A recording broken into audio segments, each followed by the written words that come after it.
Hello and welcome everyone. बेटा अपने cell biology के 3 लेक्चर कंप्लीट हो चुके हैं और आज अपना 4th लेक्चर है जिसमें हम लोग सेल डिवीजन के बारे में डिस्कशन करने वाले हैं। देखो, सेल डिवीजन होता क्या है और कैसे होता है, क्यों होता है, इस सब के बारे में स्टडी करेंगे। फर्स्ट अपना इंट्रोडक्शन की बात करते हैं। सेल की डेफिनेशन की बात करें तो सेल क्या है, अपनी बेसिक यूनिट कौन सी है? Structural and functional unit. इसके रीजन मैंने आपको बता दिए थे लास्ट चैप्टर में। अब देखो, द प्रोसेस ऑफ रिप्रोडक्शन और formation of new cell from pre existing cell is refer to as cell division. मतलब सेल डिवीजन की डेफिनेशन क्या है कि सेल से नई सेल का फॉर्मेशन करना या फिर सेल का रिप्रोडक्शन करना, ये क्या कहलाता है? सेल डिवीजन कहलाता है। The cell which undergoes division is known as mother cell. कौन सी सेल? जो सेल डिवीजन में जा रही है उसको क्या बोलते हैं? मदर सेल बोलते हैं। जो इससे नई सेल बनती है उनको क्या बोला जाएगा? डॉटर सेल बोलेंगे। कौन सी? डॉटर सेल बोलेंगे। किसकी प्रोसेस से बनती है? जैसे मदर सेल है, एक सिंगल सेल हो गई, ये इसका न्यूक्लियस है, डिवीजन में जाएगी और डिवीजन में जाने के बाद दो नई सेल फॉर्मेशन होगी। इन्हीं दोनों नई सेल को क्या बोलेंगे? डॉटर सेल बोला जाएगा। क्लियर है? बैक्टीरिया बैक्टीरिया की बात करें तो cell division take place fission या cleavage from pre existing cell. Means bacteria का जो डिवीजन होता है वो फिजन से हो रहा है, इसको क्या बोलते हैं? क्लीवेज भी बोलते हैं। फिजन बेटा कौन सा फिजन करता है bacteria? Mostly binary fission show करते हैं। कौन सा? बाइनरी फिजन शो किया जाता है किसके द्वारा? बैक्टीरिया द्वारा। ठीक है। In case of higher organism cell division occur in specified manner. Specified manner means अगर जो सेल ग्रोथ करने वाली सेल्स होती है, वेजिटेटिव सेल्स होती है, वो क्या करती है? सेल माइटोसिस करेगी। और कौन सी सेल? जो सेल रिप्रोडक्शन में जा रही है वो गैमेट फॉर्मेशन के लिए कौन? मियोसिस का डिवीजन करेगी। ठीक है। In eukaryotic cells there are two type of division like mitosis and meiosis. There are briefly describe below. Next बात करते हैं। तो सबसे पहले अपन माइटोसिस की बात करेंगे। बेटा माइटोसिस पढ़ने से पहले हम कुछ एक्स्ट्रा चीजें पढ़ लेते हैं। जैसे माइटोसिस या सेल डिवीजन में क्यों जाती है, डिवीजन करती ही क्यों है, रीजन क्या है डिवीजन का? तो सेल डिवीजन का मेन जो रीजन है, इसमें दो रीजन बताए जाते हैं। फर्स्ट ऑफ ऑल हम बात करें इसके कैरियोप्लाज्मिक इंडेक्स की। कैरियोप्लाज्मिक इंडेक्स क्या होता है बेटा? Volume of nucleus upon volume of cyto cell minus volume of nucleus. Means VN क्या हुआ अपना? Volume of nucleus.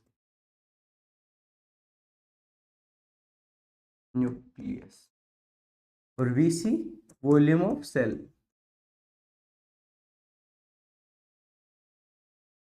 ठीक है बेटा, जितना के आई इंडेक्स ज्यादा होगा, के आई इंडेक्स जितना ज्यादा होगा उतनी क्या होगी? सेल का अच्छा कंट्रोल होगा, न्यूक्लियस का सेल के ऊपर कंट्रोल। मोर के आई कैरियोप्लाज्मिक इंडेक्स क्या शो करता है? More control of nucleus, more control of nucleus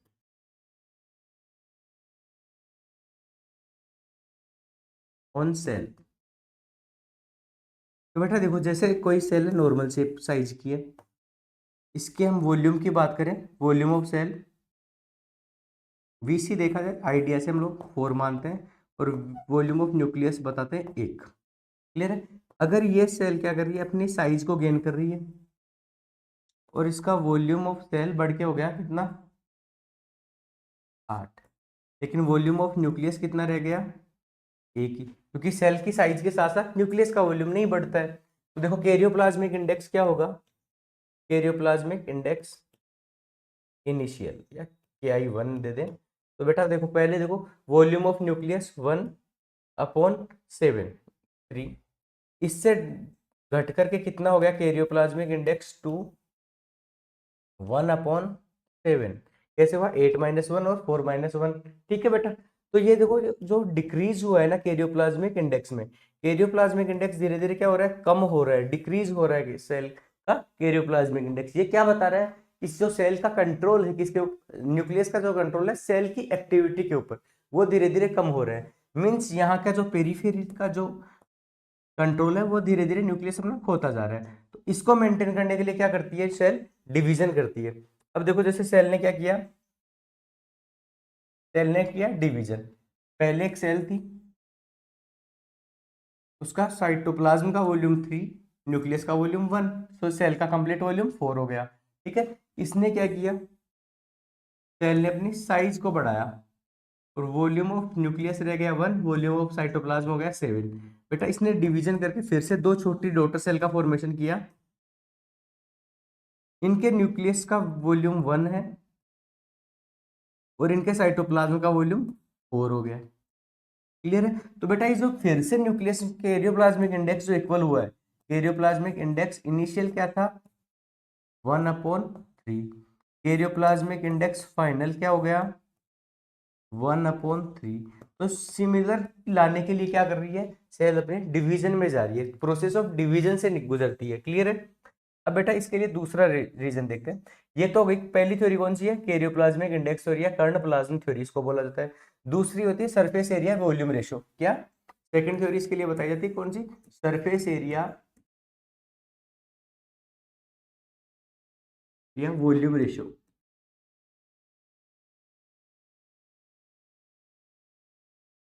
बेटा सरफेस एरिया वॉल्यूम रेशो की बात करें तो जैसे सेल है,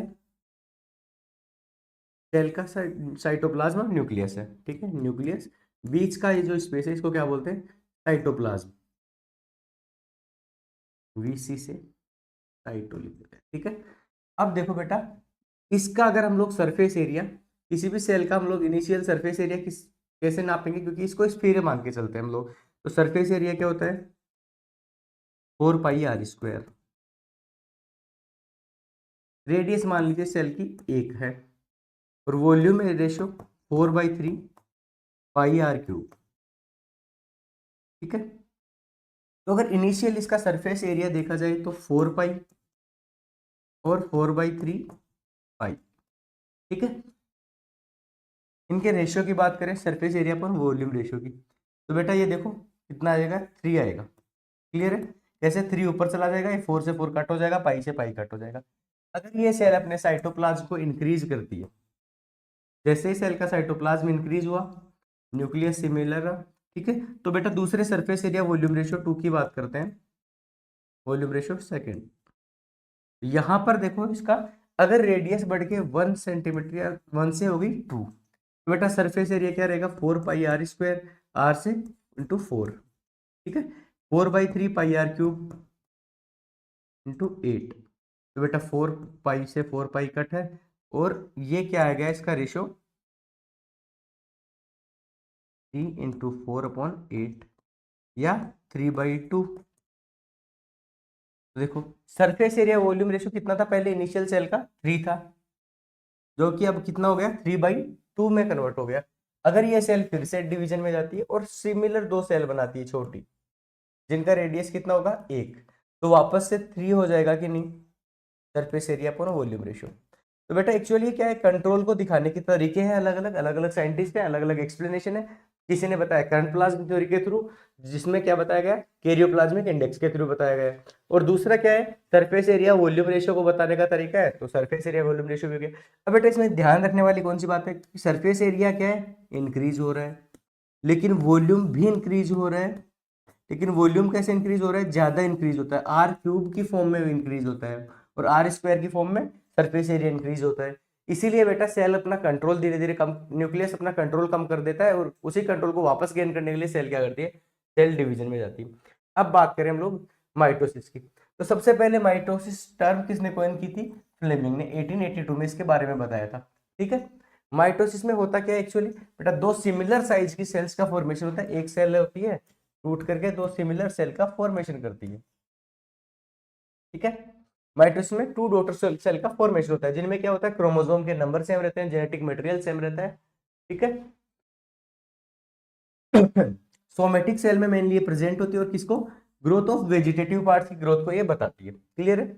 इसको सोमेटिक सेल डिवीजन से जाना जाता है, या फिर इसको इक्वेशनल सेल डिवीजन भी बोलते हैं। कौन सा, सोमेटिक सेल डिवीजन या फिर equational division. Segregation and recombination do not take place during mitosis. बेटा सेग्रीगेशन और रिकॉम्बिनेशन क्या होता है, ये हम लोग मियोसिस में डिस्कशन करेंगे, ये दोनों मियोसिस के पार्ट है, ठीक है। सेग्रीगेशन क्या होता है, क्रोमोसोम का सेपरेट होना, क्रोमोसोम के जो पेयर है उनका सेंट्रोमेयर के यहाँ से सेपरेट होना, और रिकॉम्बिनेशन क्या है, क्रॉसिंग ओवर को बताया गया है, क्रोमोसोम के नए नए पेयर बनना, ठीक है। अब देखो सेल साइकिल की बात करते हैं, तो ऐसा तो है नहीं कि सेल है सेल का अचानक से मन हुआ और उसने टूट करके दो सेल्स का फॉर्मेशन कर दिया, ऐसा तो कभी होगा नहीं। बेटा इसके लिए कंटिन्यूस एक प्रोसेस चलती रहती है। क्यों? सेल का जैसे वॉल्यूम बढ़ता है तो वॉल्यूम को इंक्रीज करने के लिए साइटोप्लाज्मिक एक्टिविटी होती रहती है सेल में, साइटोप्लाज्मिक एक्टिविटी। और इन्हीं एक्टिविटी से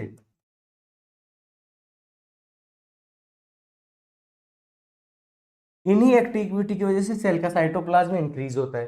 तो जो अपने दोनों रीजन पढ़े हैं उनके लिए मेन कौन सी चीज रिस्पॉन्सिबल है? साइटोप्लाज्मिक एक्टिविटी या साइटोप्लाज्मिक ग्रोथ उसके लिए मेनली रिस्पॉन्सिबल होती है। ठीक है, अब बेटा सेल साइकिल की बात करते हैं अपन। तो सेल साइकिल में होता क्या है एक्चुअल?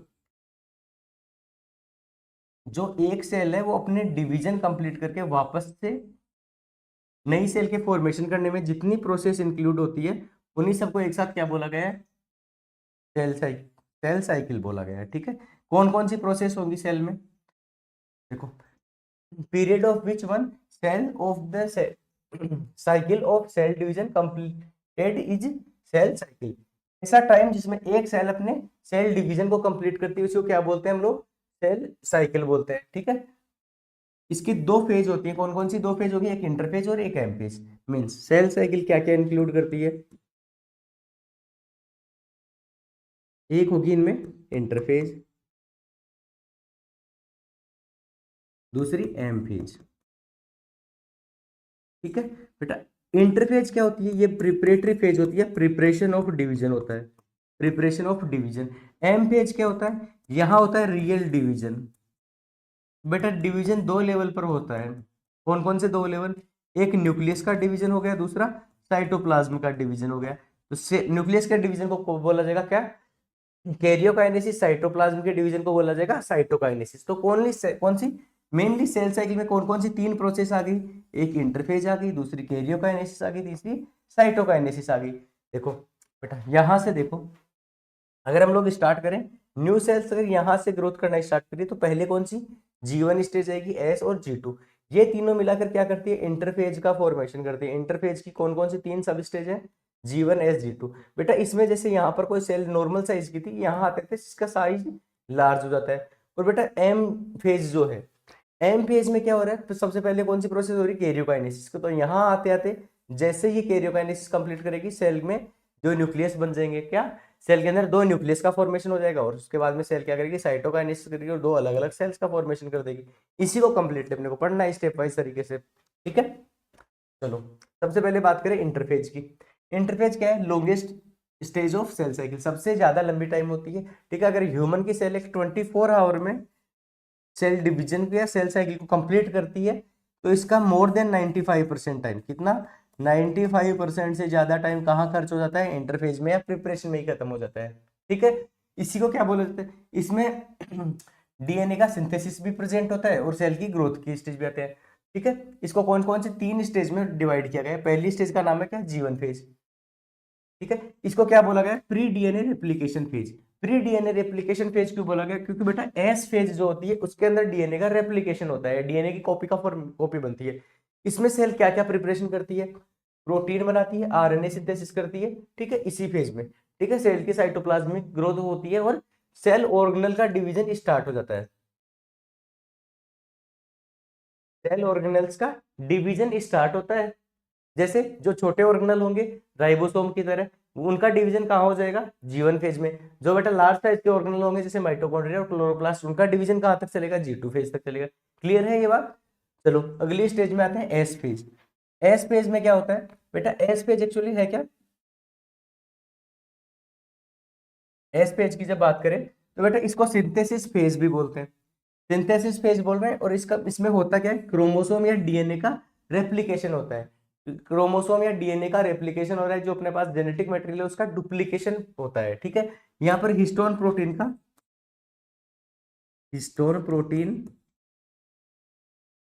का फॉर्मेशन होता है या दोबारा से नई कॉपी बनती है। ठीक है, तीसरी बात करी जाए प्रोटीन सॉरी G2 फेज की।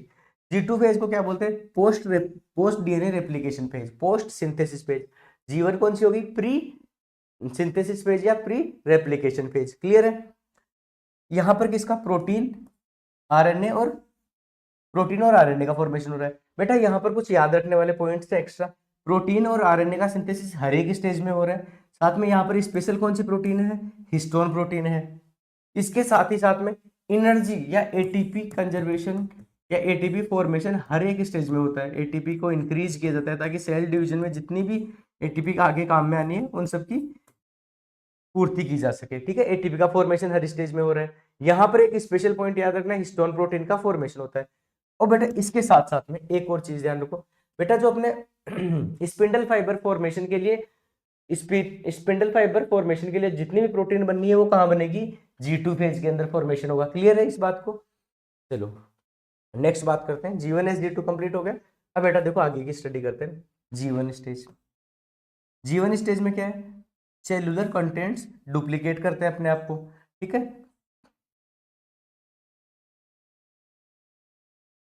G2 स्टेज या एस किसने लिख दिया, क्रोमोसोम का डुप्लीकेशन कहाँ होगा, एस स्टेज में होता है। ठीक है, जो सेल के सेलुलर कंटेंट है वो उनका डुप्लीकेशन होना स्टार्ट होता है कहाँ पर, G1 में। साथ साथ में प्रोटीन, आरएनए और एनर्जी का कंजर्वेशन होता है। फिर एस पेज की बात करें, एस पेज में बेटा देखो अपने क्रोमोसोम नंबर जो है, ह्यूमन सेल की बात करें तो बेटा यहाँ पर जो 46 क्रोमोसोम नंबर है ये 46 ही रहते हैं, लेकिन अगर डीएनए का अमाउंट की बात करें वो 2C से बढ़ करके 4C हो जाता है। सिमिलर याद रखने के लिए अगर 100 ग्राम डीएनए तो 200 ग्राम डीएनए में कन्वर्ट हो जाता है। ठीक है, इसके बाद में बात करें G2 की, यहाँ पर बेटा चेक पॉइंट्स प्रेजेंट होते हैं कि जो डीएनए रेप्लिकेशन को चेक करते हैं कि प्रॉपरली हुआ है कि नहीं। इसके अलावा कुछ जो कुछ जो ऑर्गेनल्स का डुप्लीकेशन है वो कहाँ कंप्लीट होता है, G2 में, जैसे माइटोकॉन्ड्रिया और क्लोरोप्लास्ट का डुप्लीकेशन। फिर बेटा बात करें एम फेज की या माइटोसिस, तो बेटा इसकी 4 सब फेज होती है, कौन सी, प्रोफेज, मेटाफेज, एनाफेज और टेलोफेज। इस कंप्लीट स्टेज को क्या बोला जाएगा, कैरियोकाइनेसिस। कैरियोकाइनेसिस, कैरियोकाइनेसिस में क्या होता है, न्यूक्लियस का डिवीजन होता है। इसकी कौन कौन सी 4 सब फेज है, प्रोफेज, मेटाफेज, एनाफेज, टेलोफेज। और इसके बाद में साइटोप्लाज्म होगा, साइटोप्लाज्म का डिवीजन होगा, साइटोकाइनेसिस बोला जाएगा, और दोनों को मिलाकर क्या बोल देते हैं, एम फेज बोल देते हैं। ठीक है, अब देखो माइटोटिक फेज या एम फेज की बात करें सबसे पहले। एम फेज की फर्स्ट सब स्टेज है बेटा, देखो एम फेज को 4 पार्ट में डिवाइड किया गया है। पहली एम फेज की कौन सी फेज होगी, तो प्रोफेज होगी। इससे पहले हम लोग एक बार रिवीजन कर लेते हैं किसका, G1 G2 का। फॉर एग्जाम्पल सेल है अपनी,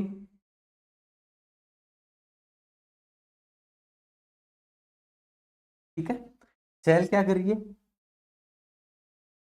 साइटोप्लाज्म को इंक्रीज करने की कोशिश कर रही है। कुछ ऑर्गेनल का डुप्लीकेशन कंटिन्यूअसली चल रहा है, कुछ ऑर्गेनल धीरे धीरे अपना डुप्लीकेशन की प्रिपरेशन कर रहे हैं, साथ में प्रोटीन और आरएनए का फॉर्मेशन हो रहा है।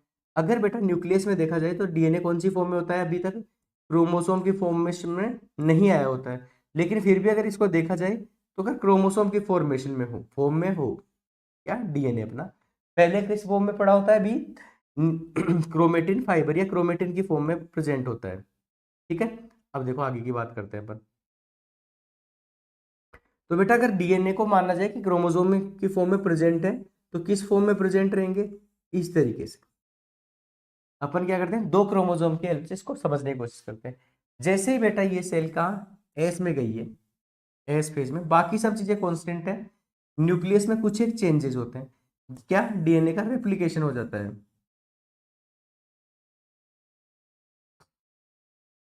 साथ ही साथ इसके साइटोप्लाज्म में क्या चेंज होते हैं ये भी बताते हैं आपको। तो बेटा जैसे ही डीएनए का सिंथेसिस हो जाता है तो बेटा एक ही क्रोमोसोम पर एक्स्ट्रा डीएनए प्रेजेंट हो जाता है। जिस डीएनए में, जिस क्रोमोसोम में एक क्रोमेटिड था उसी में 2 क्रोमेटिड प्रेजेंट हो गए। कितना, यहाँ की बात करी जाए तो बेटा देखो क्रोमोसोम कितने, 2, क्रोमेटिड कितने,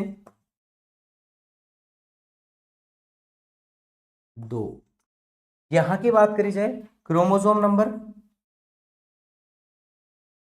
2 और क्रोमेटिड के नंबर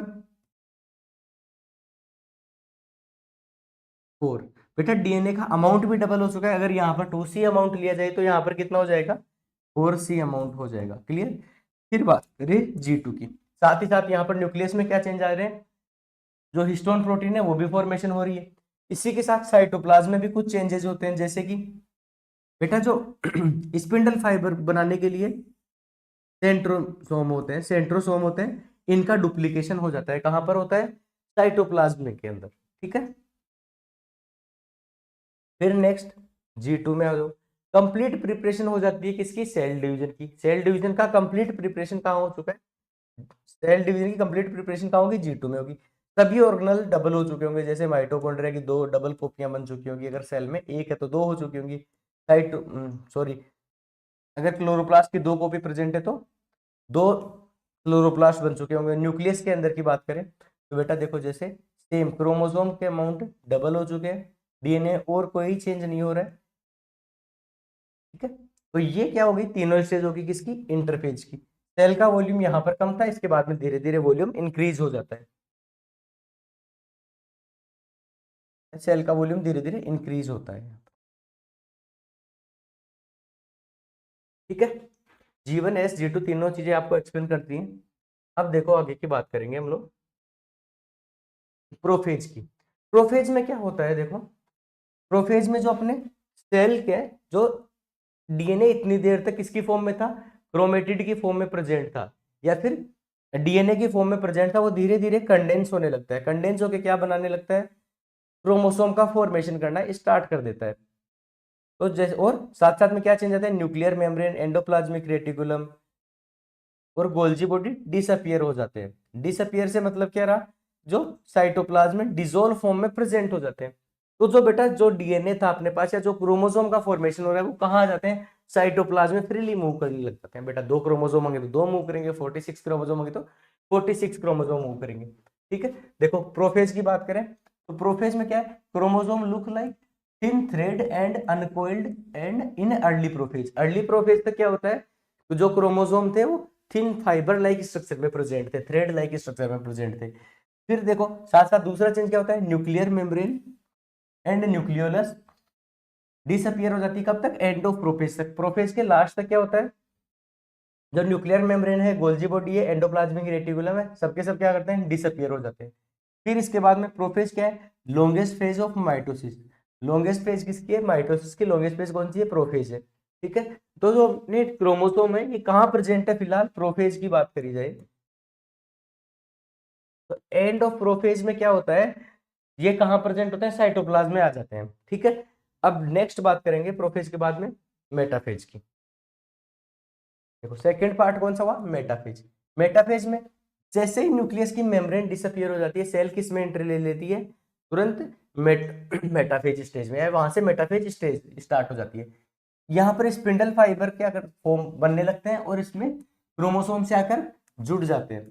तो जैसे ही देखो ये दोनों पोल्स हैं, और पोल्स से क्या होता है? स्पिंडल फाइबर का फॉर्मेशन होता है, जो क्रोमोसोम के सेंट्रोमियर पर आके जुड़ते हैं। एक क्रोमोसोम से कितने स्पिंडल फाइबर ज्वाइन हो जाते हैं? 2 स्पिंडल फाइबर एक क्रोमोसोम के साथ ज्वाइन होते हैं। ठीक है बेटा, ये क्या करते हैं? इसको बीच में एकदम इक्वेटर के ऊपर अलाइन करते हैं 46 क्रोमोसोम को। अगर ह्यूमन सेल है तो अगर 2 क्रोमोसोम होंगे तो 2 को अलाइन करेंगे, 4 होंगे तो 4 को अलाइन करेगी। कहाँ? एकदम इक्वेटर के ऊपर। किसकी हेल्प से करती है? स्पिंडल फाइबर की हेल्प से।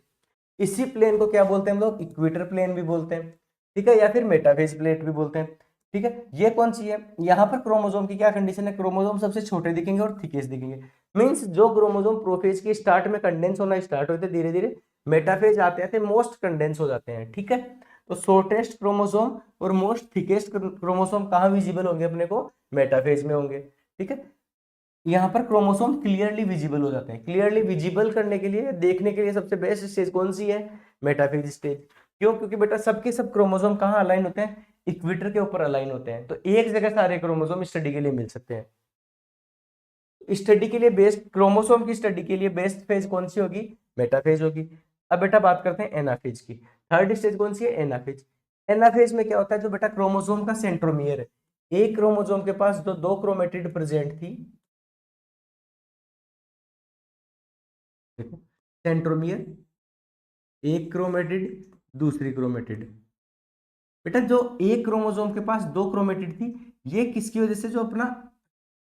जो अपना सेंट्रोमियर है, ये क्या होता है? धीरे धीरे डिसोल्व होने लगता है। इसकी वजह से ये सेपरेट हो जाती है और अलग अलग 2 क्रोमोसोम का फॉर्मेशन करती है। ठीक है, अलग अलग 2 क्रोमोसोम का फॉर्मेशन हो गया। ये देखो बेटा यहाँ पर बिल्कुल सेपरेट होते हुए दिख रहे हैं। तो देखो स्मॉलेस्ट फेज कौन सी हुई? एनाफेज हो गई। फिर देखो यहाँ पर क्या हो रहा है, chromosome are most condense at anaphase, फिर chromatid separate in the centromere and move toward the opposite pole. बेटा यहाँ पर ये जो स्पिंडल फाइबर है ये इसको अपोजिट पोल की ओर खींचने लग जाते हैं और ये क्या बीच से सेपरेट हो जाते हैं। कौन? क्रोमोसोम। क्रोमोसोम बीच से सेपरेट हो रहे हैं, मींस एक क्रोमोसोम से कितने क्रोमोसोम का फॉर्मेशन हो रहा है? 2 क्रोमोसोम का फॉर्मेशन हो रहा है। अगर सेल में हमने इनिशियली देखो G1 फेज में हमने बात की थी किस चीज की, G1S और G2, तो बेटा नंबर ऑफ क्रोमोसोम कितने लिए थे? क्रोमोसोम नंबर हमने 2 लिए थे इनिशियली। एस फेज में आके भी क्रोमोसोम नंबर 2 थे, G2 में भी 2 थे, क्रोमेटिड 2 थे। सिंथेसिस के बाद में डीएनए रेप्लिकेशन के बाद में यहाँ का क्रोमेटिड के नंबर हो चुके थे 4 और G2 में भी क्रोमोसोम क्रोमेटिड के नंबर कितने थे? 4। ठीक है, अब बेटा आगे बात करें, डीएनए के अमाउंट की बात करें तो इनिशियली 2C होता है, सिंथेसिस के बाद में 4C और आगे 4C। फिर देखो बेटा प्रोफेज की बात करी जाए, प्रोफेज में इसके अमाउंट में कोई चेंज नहीं है, केवल क्रोमोसोम क्या हुए कंडेंस हुए हैं तो स्टेप। ठीक है, तो बेटा number of chromosome 2, number of chromatid 4 और amount of DNA 4C। Prophase के बाद में एनाफेज की स्टडी करी जाए, बेटा यहाँ पर सबसे ज्यादा इंपॉर्टेंट चेंज आता है, क्रोमोसोम के नंबर 2 से 4 हो जाते हैं। क्यों? क्योंकि बेटा इनका सेंट्रोमियर क्या करता है? डिवीजन कर लेता है। साथ ही साथ जो क्रोमेटिड थे एक क्रोमोसोम में, टोटल क्रोमेटिड के नंबर कितने हो गए? 4 हो गए। मींस एक क्रोमोसोम में कितने क्रोमेटिड प्रेजेंट है? अभी 2 क्रोमेटिड, सॉरी एक क्रोमोसोम में एक ही क्रोमेटिड प्रेजेंट है। अमाउंट ऑफ डीएनए सेल का 4C होता है।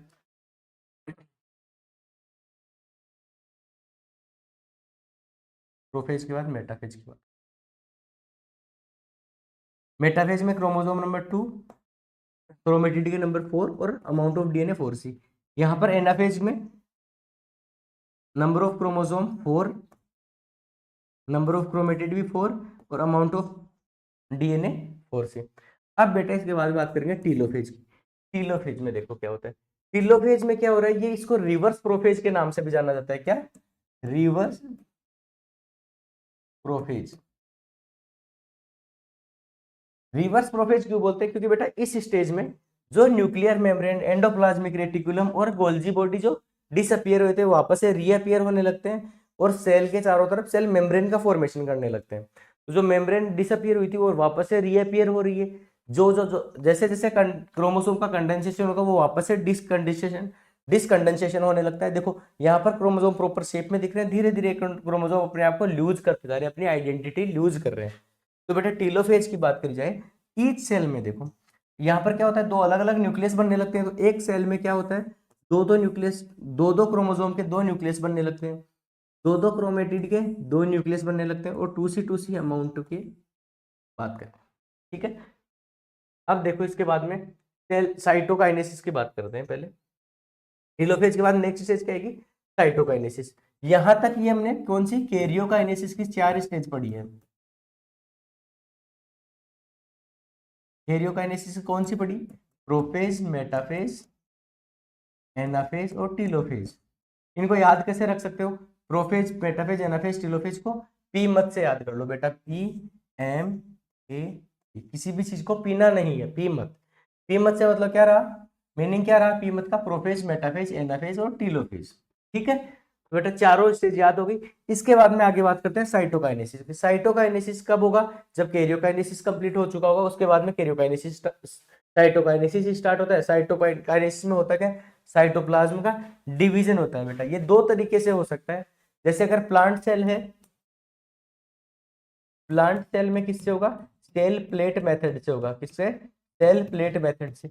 और एनिमल सेल है तो सेल फरो मेथड से। दोनों स्टेज आपको मैं बताता हूँ। देखो ये क्या है, सबसे पहले अगर कोई सेल राउंड शेप में थी और इसके अंदर दो न्यूक्लियस बन चुके हैं, तो बेटा ये जो स्पिंडल फाइबर है सेल की पेरीफेरी में एक राउंड शेप की स्ट्रक्चर बनाते हैं इक्वेटर के अराउंड। ठीक है, और धीरे धीरे ये स्पिंडल फाइबर क्या होते हैं, एक दूसरे क्लोज आने लगते हैं, जिसकी वजह से क्या होता है, सेल के प्रो सेल में फरो का फॉर्मेशन होता है इस तरीके से। ठीक है, धीरे धीरे फरो पास में आती जाती है और दो नई सेल का फॉर्मेशन हो जाता है। अब सेल प्लेट की बात करें, क्योंकि सेल वॉल क्या होती है, थिक वॉल होती है और डेड मेम्ब्रेन डेड डेड होती है। ठीक है, तो ये बेटा फरो का फॉर्मेशन तो हो नहीं सकता। तो बेटा जो बचे हुए स्पिंडल फाइबर है वो कहाँ, सेल के बीच में आके जमा हो जाते हैं। इसी बीच में जमा हुए को क्या बोलेंगे हम लोग? फ्रेगमोप्लास्ट बोलते हैं। धीरे धीरे फ्रेगमोप्लास्ट ग्रोथ करता है और सेल मेम्ब्रेन तक पहुंच जाता है। ठीक है, जैसे ही यहाँ तक पहुंचा, इसके ऊपर क्या होता है, डिपोजिशन होने लगता है। कौन डिपोजिशन करता है, गोल्जी बॉडी डिपोजिशन करता है। किस चीज का, सेल्यूलोज का डिपोजिशन करेगा। ठीक है, जिससे क्या होगा, सेल वॉल का फॉर्मेशन होने लगता है धीरे धीरे। तो सेल्यूलोज का डिपोजिशन हुआ, दोनों साइड में हो रहा है। सबसे पहले प्राइमरी सेल वॉल बनेगी, प्राइमरी सेल वॉल के बाद में सेकेंडरी सेल वॉल का फॉर्मेशन होने लगेगा। ठीक है, जैसे प्राइमरी सेल वॉल बनी तो धीरे धीरे मेम्ब्रेन ग्रोथ करके अपनी अलग मेम्ब्रेन बना लेगी, इस सेल की अलग मेम्ब्रेन बन जाएगी, और उसके बाद में डिपोजिशन से कंटिन्यू प्राइमरी सेल वॉल के बाद सेकेंडरी सेल वॉल का फॉर्मेशन हो जाएगा। तो बेटा एनिमल सेल के लिए कौन सा मेथड रहता है, cell furrow method. Plant cell के लिए कौन सा, सेल प्लेट मेथड प्रेजेंट होता है। ठीक है, अब नेक्स्ट आगे की बात करें मियोसिस की। तो बेटा हमने एक्चुअली सेल डिवीजन में पढ़ा क्या क्या है अभी तक के। सेल डिवीजन की बात करी जाए तो हमने क्या क्या पढ़ा है, ये मैं आपको एक बार रिवीजन करवा देता हूँ।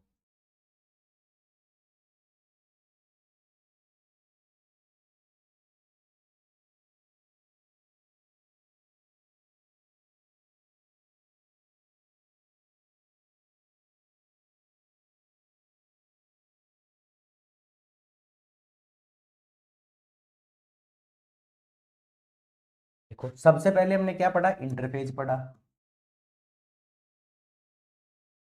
इंटरफेज में कौन कौन सी स्टेज पढ़ी, तीन स्टेज, G1 S G2। जीवन में क्या हो रहा है, प्रिपरेशन हो रही है किस चीज की, सेल के डिवीजन की। ऑर्गेनल क्या कर रहे हैं, अपना डिवीजन स्टार्ट कर रहे हैं। छोटे ऑर्गेनल यहाँ पर कंप्लीटली डुप्लीकेट हो चुके हैं, लार्ज साइज के ऑर्गेनल धीरे धीरे डुप्लीकेट होते चले जाएंगे। ठीक है, इसके साथ में एटीपी का फॉर्मेशन हो रहा है, आरएनए का फॉर्मेशन हो रहा है, साथ में प्रोटीन का फॉर्मेशन हो रहा है। एस फेज में स्पेशल क्या है, डीएनए रेप्लिकेशन हो रहा है।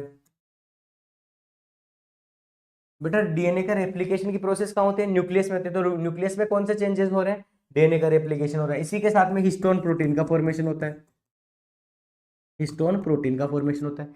इसी के साथ साइटोप्लाज्म के अंदर बेटा जो सेंट्रियोल्स है, सेंट्रियोल्स का डुप्लीकेशन हो जाता है। जो सेंट्रियोल एक पेयर में प्रेजेंट था वो कितने पेयर बना लेता है, दो पेयर बना लेता है। ठीक है, G2 फेज में क्या होता है बेटा, ये डिवीजन जो डीएनए का रेप्लिकेशन हुआ है उसकी प्रूफ रीडिंग करते हैं, डीएनए में जो चेंजेस हुए हैं उनको चेक करते हैं कि प्रॉपरली रेप्लिकेशन हुआ है या नहीं, इसमें कोई प्रॉब्लम तो नहीं है। फिर इसके बाद में एटीपी का फॉर्मेशन करेंगी, प्रोटीन का फॉर्मेशन करेंगी। और प्रोटीन में भी स्पेशली कौन सी बेटा, जो स्पिंडल फाइबर को फॉर्मेशन करने के लिए प्रोटीन रिक्वायर्ड होती है उस चीज का फॉर्मेशन करती है। फिर बेटा एम फेज की बात करेंगे। एम फेज की दो सब स्टेज कौन सी, एक कैरियोकाइनेसिस, दूसरी साइटोकाइनेसिस। ठीक है, कैरियोकाइनेसिस के हमने चार सब स्टेज पढ़ी है, कौन सी, prophase, metaphase, anaphase, telophase. Prophase में क्या हो रहा है बेटा, न्यूक्लियर मेम्ब्रेन डिसअपियर हो रही है, गोल्जी बॉडी और गोल्जी बॉडी और एंडोप्लाज्मिक रेटिकुलम डिसअपियर हो रही है। इसी के साथ ही साथ जो क्रोमोसोम है उनका कंडेंसेशन स्टार्ट हो रहा है। अर्ली प्रोफेज में कंडेंस होना स्टार्ट होते हैं, लेट प्रोफेज तक कंडेंस हो जाते हैं। फिर बेटा मेटाफेज की बात करते हैं। मेटाफेज में सभी के सभी क्रोमोसोम कहाँ प्रेजेंट होते हैं, मेटाफेजिक प्लेट या फिर इक्वेटर पर प्रेजेंट होते हैं। किसकी हेल्प से प्रेजेंट होते हैं, जो स्पिंडल फाइबर की हेल्प से प्रेजेंट होते हैं। फिर बेटा एक क्रोमोसोम के साथ कितने स्पिंडल फाइबर जुड़े होते हैं, हर एक इस क्रोमोसोम के साथ दो स्पिंडल फाइबर जुड़े हुए होते हैं। तो फिर बात करें एनाफेज की। एनाफेज क्या है, स्मॉलेस्ट फेज है।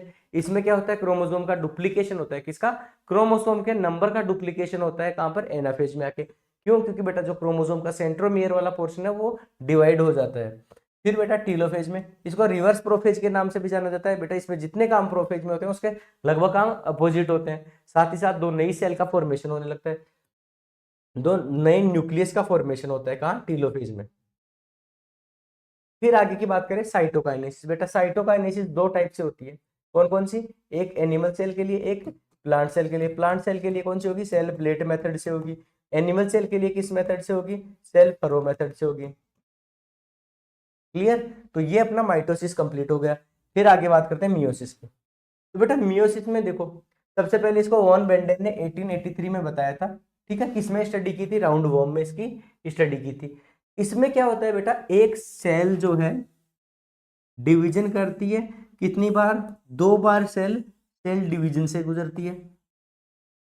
साथ ही साथ कितनी डॉटर सेल का फॉर्मेशन करती है, फोर डॉटर सेल का फॉर्मेशन करती है। इनमें क्या होता है, नंबर ऑफ क्रोमोसोम हाफ रह जाते हैं, कितने, नंबर ऑफ क्रोमोसोम हो जाते हैं कितने, हाफ। जितने इनिशियल सेल में प्रेजेंट थे उसके आधे क्रोमोसोम नंबर प्रेजेंट होते हैं। तो बेटा इस डिवीजन या मियोसिस को किस नाम से जानते हैं, रिडक्शनल डिवीजन के नाम से भी जानते हैं हम लोग। ठीक है, आगे की बात करें, अगर कोई सेल 2n सेल है, मींस जिसके पास 2 सेट ऑफ क्रोमोसोम है, तो बेटा 4 हैप्लॉइड सेल का फॉर्मेशन होता है। हैप्लॉइड सेल मींस बेटा ऐसी सेल जिनके पास एक set, single set of chromosome present होता है। ठीक है, इसमें क्या हो रहा है बेटा, सेल डिवीजन से तो 2 बार जारी है, लेकिन इंटरफेज का एस फेज, कौन सा, एस फेज केवल एक ही बार प्रेजेंट होता है यहाँ पर, इसलिए ये रिडक्शनल डिवीजन होता है। देखो, during the meiosis chromosome replicate only once while nucleus divide twice, 2 बार डिवीजन करता है कौन, meiosis take place during gamete और स्पोर फॉर्मेशन। गैमेट फॉर्मेशन के टाइम पर बेटा कौन सा डिवीजन होता है, मेनली रिप्रोडक्टिव सेल में मियोसिस होता है। ठीक है, फिर आगे की बात करें सेग्रीगेशन और रिकॉम्बिनेशन की, तो सेग्रीगेशन और रिकॉम्बिनेशन कहाँ, मियोसिस में प्रेजेंट होता है बेटा, ये अपन नेक्स्ट स्टेज में पढ़ने वाले हैं अभी। फिर देखो मियोटिक डिवीजन की बात करेंगे, तो बेटा कौन से 2 मियोटिक डिवीजन प्रेजेंट होते हैं, इसको मियोटिक मियोसिस फर्स्ट और meiosis second, first meiotic division और सेकंड मियोटिक डिवीजन, M1 और M2 के नाम से हम लोग इनको पढ़ेंगे। Before initiation of meiosis there is a interphase, जिसमें कौन कौन सी स्टेज होगी, G1 स्टेज, S स्टेज और G2 स्टेज, 3 स्टेज प्रेजेंट होती है, कौन कौन सी, G1, S और G2 स्टेज। S यहाँ पर बेटा ओनली एक ही बार होती है, G1 और G2 स्टेज कहाँ, जब एक बार सेल डिवीजन कर चुके हैं, 2 सेल का फॉर्मेशन हो चुका है, उसके बाद में दोबारा से इंटरफेजिक स्टेज आती है बेटा, इंटरकाइनेसिस इसको बोला जाता है, कौन सी, इंटरकाइनेसिस। इसमें क्या होता है, डीएनए का रेप्लिकेशन छोड़ के बाकी सारी प्रोसेस दोबारा से होती है। ठीक है, चलो आगे बात करते हैं एस फेज की, तो बेटा 99.7% ऑफ डीएनए कहाँ रेप्लिकेट हो रहा है, एस फेज में बेटा। 0.3% कहाँ होता है, ड्यूरिंग जाइगोटिन। जाइगोटिन कौन सी स्टेज है बेटा, प्रोफेज फर्स्ट का, प्रोफेज फर्स्ट की एक सब स्टेज है, कौन सी, जाइगोटिन। चलो अभी बताता हूँ आपको। फर्स्ट मियोटिक डिवीजन की बात करें तो बेटा इसमें देखो, result in the reduction of chromosome number just half of mother cell, it is also referred as reductional division. ठीक है, it contains of 4 different phases, कौन कौन सी डिफरेंट फेज है, प्रोफेज फर्स्ट या फर्स्ट प्रोफेज।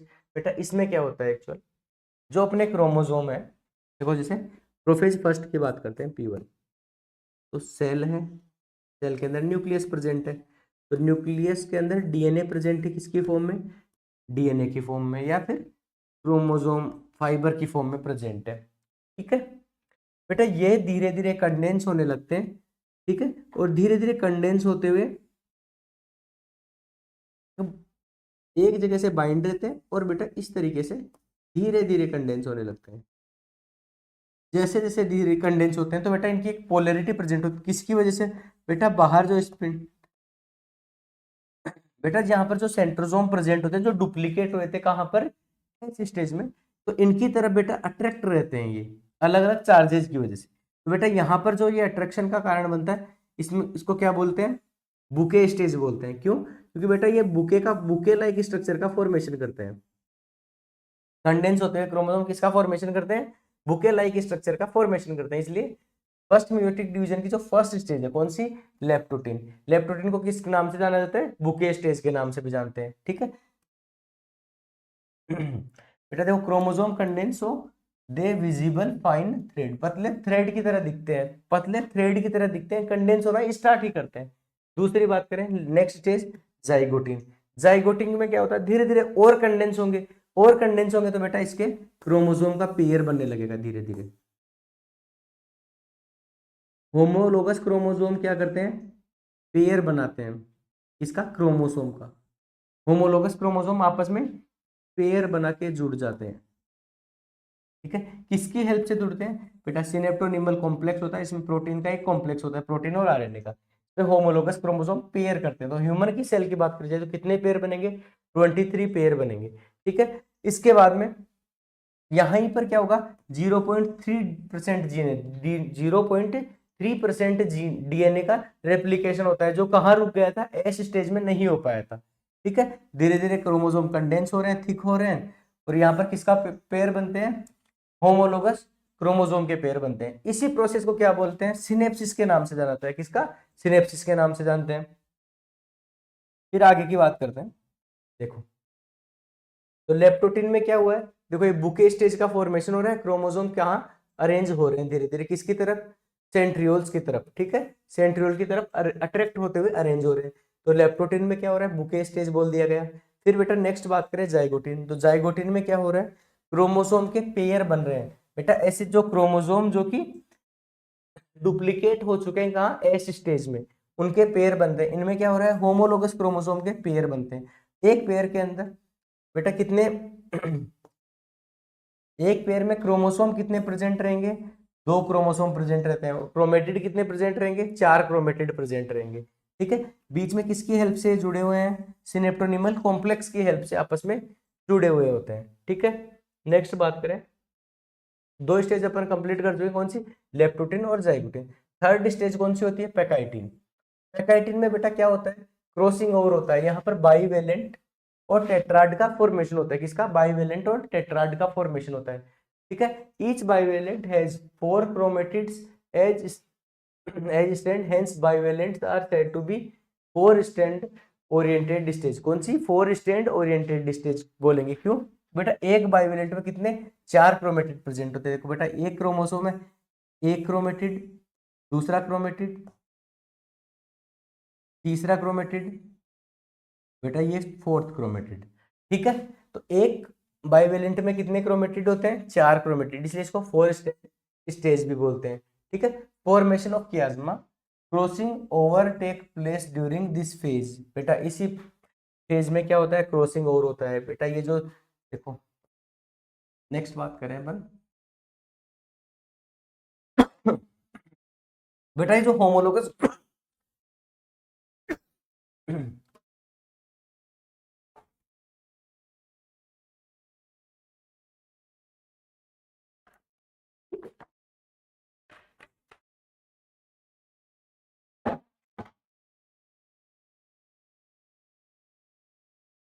ये जो होमोलोगस क्रोमोसोम के पेयर बनते हैं, इनके पार्ट आपस में एक्सचेंज होकर के क्रॉसिंग ओवर शो करते हैं। बेटा ब्लू पार्ट इधर एक्सचेंज हो जाएगा, रेड पार्ट इधर एक्सचेंज हो जाएगा। देखिए, तो क्रॉसिंग ओवर किसे बोला गया है, बेटा क्रोमोसोम के नॉन सिस्टर क्रोमेटिड के पार्ट्स का आपस में एक्सचेंज होना क्या होता है, क्रॉसिंग ओवर होता है। एक्सचेंज ऑफ क्रोमोसोमल और genetic material between non sister chromatid. कौन से, नॉन सिस्टर क्रोमेटिड। बेटा एक ही क्रोमोसोम के जो क्रोमेटिड होते हैं, एक क्रोमोसोम के क्रोमेटिड क्या होते हैं, सिस्टर क्रोमेटिड होते हैं। कौन से, सिस्टर क्रोमेटिड। बेटा अलग अलग जो क्रोमोसोम है, दो डिफरेंट क्रोमोसोम, ये दोनों आपस में क्या रहेंगे, सिस्टर क्रोमेटिड। लेकिन ये और ये वाला क्रोमेटिड आपस में कौन सा रहेगा, नॉन सिस्टर क्रोमेटिड।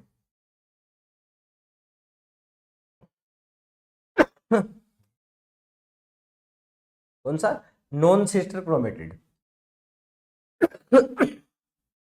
तो इनके पार्ट्स का एक्सचेंज होता है।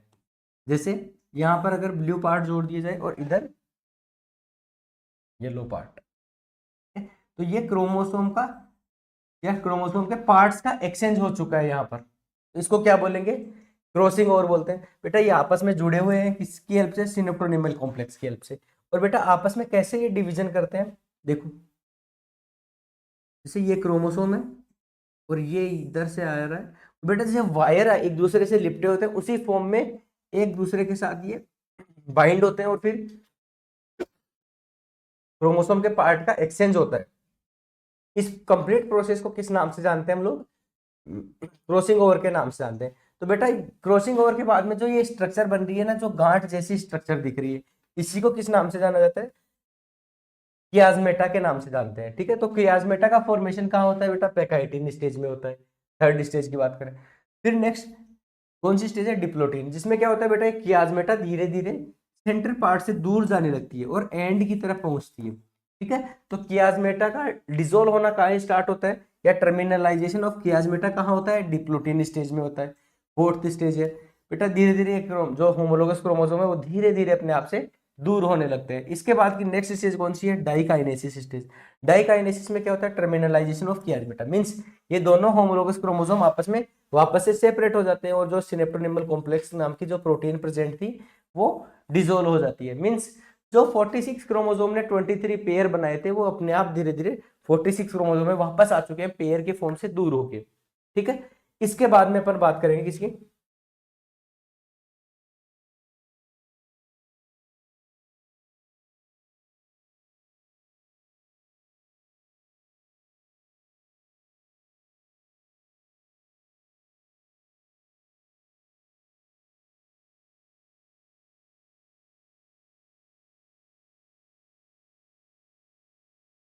चलो बेटा प्रोफेज फर्स्ट की बात करें अपन। प्रोफेज फर्स्ट में हमने कौन कौन सी लेप्टोटीन जाइगोटीन पैकाइटिन डिप्लोटीन और डाइकाइनेसिस नाम की 5 स्टेज पढ़ी हैं अलग अलग। क्या क्या पढ़ा है इसमें? बेटा इसको बुके स्टेज बोला जाता है। इसमें क्रोमोसोम, इस क्रोमोसोम जो है वो स्पिंडल सॉरी जो अपना डीएनए वो क्रोमोसोम के फॉर्म में कंडेंस होना स्टार्ट होता है। फर्स्ट स्टेज कौन सी होगी? लेप्टोटीन। Second stage zygotene. बेटा यहाँ पर पेयर ऑफ होमोलोगस क्रोमोसोम बनते हैं, आपस में किसकी हेल्प से जुड़ते हैं? सिनेप्टोनिमल कॉम्प्लेक्स की हेल्प से जुड़ते हैं। थर्ड स्टेज बेटा यहाँ पर रिकॉम्बिनेशन होता है, क्रॉसिंग ओवर प्रेजेंट होता है, कियासमेटा का फॉर्मेशन होता है। फोर्थ स्टेज की बात करें डिप्लोटीन की, बेटा यहाँ क्या होगा? यहाँ पर बेटा टर्मिनलाइजेशन ऑफ कियासमेटा होता है और सिनेप्टोनिमल कॉम्प्लेक्स धीरे धीरे डिसोल्व होना स्टार्ट होता है। डाइकाइनेसिस में क्या होता है? टर्मिनलाइजेशन ऑफ कियासमेटा, मींस कियासमेटा जो बनी थी वो कंप्लीटली डिसोल्व हो जाती है कहाँ पर? डाइकाइनेसिस आते आते। फिर इसके बाद में एक क्या होता है? जो सिनेप्टोनिमल कॉम्प्लेक्स था वो भी कंप्लीटली डिसोल्व हो जाता है। जो क्रोमोसोम के पेयर बने थे वो वापस से सेपरेट होने लग जाते हैं। ठीक है, तो मेटाफेज फर्स्ट जब हम पढ़ेंगे तो बेटा अलग अलग पेयर कितने पढ़ेंगे? 23 जो पेयर प्रेजेंट थे वो कहाँ? वापस से 46 क्रोमोसोम में बदल चुके हैं। साथ ही साथ प्रोफेज फर्स्ट में देखो, माइटोसिस की प्रोफेज की बात करें हम, तो माइटोसिस की प्रोफेज में क्या हुआ था? क्रोमोसोम कंडेंस हो चुके थे, न्यूक्लियर मेम्ब्रेन डिसोल्व हो चुकी थी, गोल्जी बॉडी और एंडोप्लाज्मिक रेटिकुलम भी डिसोल्व हो चुका था। वो सब प्रोसेस कहाँ हो रही है? प्रोफेज फर्स्ट में भी होंगी। मीन्स कंप्लीट प्रोफेज में, प्रोफेज फर्स्ट में प्रोफेज की तरह ही एक्शन होगा, लेकिन कब कहाँ हो रहा है? 5 अलग अलग सब स्टेजेस में डिवाइड होके हो रहा है। ठीक है, फिर देखो बेटा नेक्स्ट बात करते हैं हम लोग मेटाफेज फर्स्ट की। मेटाफेज फर्स्ट में सेम बेटा इक्वेटर पर क्रोमोसोम अरेंज हो जाएंगे, जैसे सेल, न्यूक्लियर मेम्ब्रेन डिसोल्व हो चुकी है, जो 23 पेयर बने थे वो बेटा इसी पेयर की फॉर्म में, क्योंकि अलग अलग एक दूसरे से हो चुके हैं, अलग अलग होते हुए भी साथ ही में इनमें क्या हो चुका है? क्रॉसिंग ओवर भी हो चुका है। और क्रॉसिंग ओवर के बाद में इसी तरीके से इक्वेटर पर दो अलग अलग मेटाफेजिक प्लेट बनाते हुए अरेंज हो जाते हैं। क्या? दो अलग अलग मेटाफेजिक प्लेट बनाते हुए अरेंज हो जाते हैं। कौन अरेंज करता है? स्पिंडल फाइबर अरेंज करते हैं। कहाँ से अरेंज करेंगे बेटा? से, ठीक है, क्रोमोसोम के सेंट्रोमियर से आके जुड़ जाते हैं स्पिंडल फाइबर। अब देखो बेटा नोटिस करने वाली बात, यहां पर एक क्रोमोसोम के साथ ओनली एक स्पिंडल फाइबर जुड़ा हुआ है, लेकिन हम लोग माइटोसिस में क्या पढ़ते हैं? एक क्रोमोसोम के साथ दो स्पिंडल फाइबर जुड़े होते हैं। ठीक है, इसकी नेक्स्ट स्टेज की बात करें, प्रोफेज मेटाफेज 1 के बाद में एनाफेज फर्स्ट।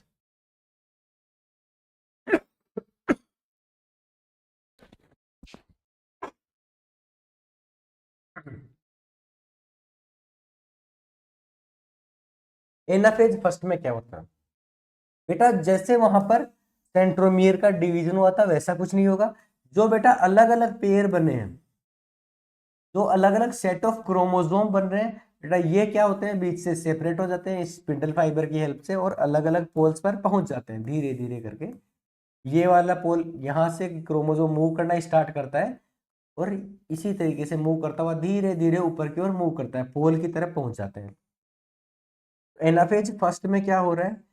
जो क्रोमोसोम है बिना सेपरेट हुए हुए, बेटा एक चीज और, बेटा ये जो क्रोमोसोम है अपने पास कैसे हैं? डबल क्रोमेटिड वाले हैं, जो एस में डिवीजन हो, एस में डीएनए रेप्लिकेशन के बाद में हमें मिले हैं। ठीक है, एस पेज में डीएनए रेप्लिकेशन के बाद में हमें मिले। कंडीशन क्या है इनके लिए? साथ ही साथ सेम क्रोमोसोम की बात करें, ये कैसे प्रेजेंट है अपने पास? इसी तरीके से डबल क्रोमेटिड के फॉर्म में प्रेजेंट है। और ये दोनों की दोनों क्रोमेटिड कहाँ मूव करने लगती है? एनाफेज स्टेज आते आते, एनाफेज स्टेज में पोल्स की तरफ मूव करती है। मेटाफेज में ये कहाँ प्रेजेंट थे? इक्वेटर पर प्रेजेंट थे, मेटाफेजिक प्लेट के ऊपर प्रेजेंट थे, ठीक है। जैसे ही एनाफेज फर्स्ट हुआ तो इसके बाद में होगा कौन सा स्टेज? टीलोफेज फर्स्ट होगा। टीलोफेज फर्स्ट में क्या होता है बेटा? दो अलग अलग न्यूक्लियस का फॉर्मेशन होने लगता है। अलग अलग न्यूक्लियस में क्या प्रेजेंट होंगे?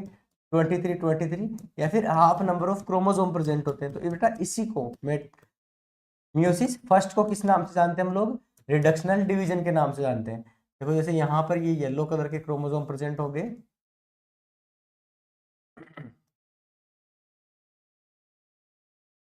यहाँ पर ब्लू कलर के क्रोमोसोम आ चुके होंगे। क्रोमोसोम का ट्रांसफर कौन सी स्टेज में हो रहा है? टीलोफेज स्टेज में ये कंप्लीटली पहुंच चुके हैं और अलग अलग दो न्यूक्लियस का फॉर्मेशन हो चुका है। इसके बाद में इंटरकाइनेसिस स्टेज आएगी। इंटरकाइनेसिस में क्या होगा? दोबारा से डीएनए का सॉरी G1 और S स्टेज होंगी, प्रिपरेशन ऑफ डिवीजन होगी। उसके बाद में मियोसिस सेकंड होगी। मियोसिस सेकंड की जब बात करेंगे हम लोग, मियोसिस सेकंड में क्या होता है बेटा? एक्चुअल जो मियोसिस सेकंड स्टेज है बेटा, इसमें prophase second, metaphase second, anaphase second और टीलोफेज सेकंड होती है। इसके बाद में साइटोकाइनेसिस होगा, सेम उसी तरीके से जो हमने कहाँ पढ़ा था?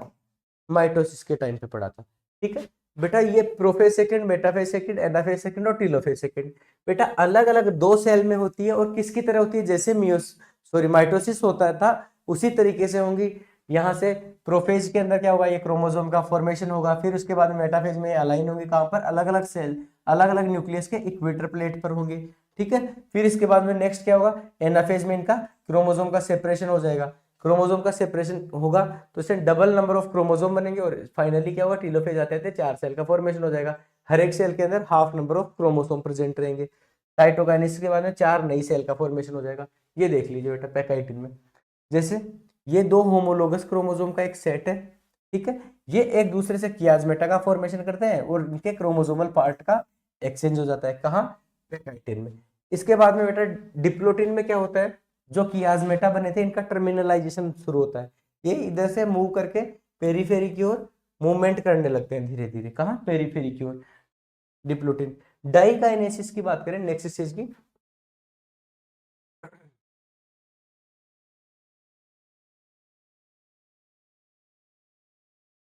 देखो डाइकाइनेसिस। तो डाइकाइनेसिस में क्या होता है बेटा? ये जो कंप्लीटली स्ट्रक्चर जो बनी थी वो वापस से डिसोल्व होने लगती है। दोनों के दोनों होमोलोगस क्रोमोसोम वापस से सेपरेट हो जाते हैं, ठीक है।